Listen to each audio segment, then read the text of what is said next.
जरा जरा पापा जे रोइले कुछ नहीं बोलिले हो।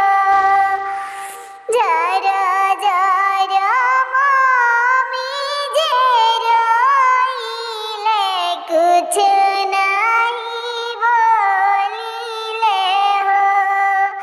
कथी के करे जवा मम्मी कइले बानी धियावा के ते जातानी हो।